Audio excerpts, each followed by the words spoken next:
Hello. হ্যাঁ নির্মলাদি, কেমন আছেন? হ্যাঁ আমরাও ভালো আছি, ভালো আছি। তা ঝিমলির কি খবর? ও পড়া শুরু করেছে? ও এখনো শুরু করেনি? হ্যাঁ কি বলছেন? ও কম্পিউটার শিখছে? বাহ বাহ, এখনকার দিনে কম্পিউটার শেখাটা না খুব দরকার। আচ্ছা, গানটাও কন্টিনিউ করছে, বাহ চমৎকার। না না, ঝিমলি তো আমাদের এমনি গানটা ভালোই গাইতো, ওর গানের গলা তো খুবই মিষ্টি। তারপর তুই মাধ্যমিকের জন্যই ও গানটা অফ করলো। কে, ঝন্টু? হ্যাঁ ও ভালোই আছে। হ্যাঁ ওই পড়া শুরু করেছে, মানে ওই অল্প অল্প করে। মানে ওই যেদিন ওদের মাধ্যমিকটা শেষ হলো সেদিন তো আমি ওকে পরিষ্কার বলে দিয়েছিলাম যে দেখো বাবা, আজকে আর তোমাকে পড়তে বসতে হবে না। কারণ ওই দিন আমার অফিসের একটা ছেলের বিয়ে ছিল, বুঝলেন তো। তো আমাদের নেমন্তন্ন ছিল, তো আমি বললাম আজকে আর বসতে হবে না। তার পরের দিন সকালবেলা থেকে ও ওই অঙ্ক টঙ্কগুলো অল্প অল্প করে শুরু করেছে। আমি তো ঝন্টু যখন ক্লাস 9-এ পড়ে তখন থেকে ওর জন্য অঙ্কের ক্লাস 11-এ 3টে মাস্টার দেখে রেখেছিলাম। আপাতত এই বাংলা ইংরাজি ওটা তো কম্পালসারি।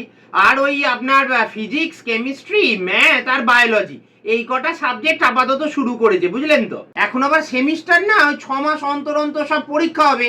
বলুন না, না শুরু করলে হবে, তাই আমি বললাম অল্প অল্প করে এখন থেকেই শুরুটা কর। হ্যাঁ কি বলছেন? না না, সব কটা সাবজেক্টের জন্য 3টে করে মাস্টার? কি যে বলেন, অত টাকাই বা পাবো কোথায়? আমি তো পরিষ্কার বললাম যে বাংলাটা তো তেমন শক্ত নয়, তাই বাংলাটার জন্য আপাতত 2টো মাস্টার দিলেই হবে, বুঝলেন না। তবে কি জানেন, আমার মনে হয় ঝিমলিকে আপনি বরং ওই অঙ্ক আর ফিজিক্সটা অন্তত শুরু করে দিতে বলুন। হ্যাঁ কি বলছেন? আর্টস নেবে? তা আপনি কিছু বললেন না। ও, ওর ওপর জোর খাটাতে চান না? না সেটা অবশ্য একদিক থেকে আপনি ঠিকই করেছেন। আমিও জানেন জোর করে কারোর ওপর কোনো কিছু চাপিয়ে দেওয়ার বিপক্ষে।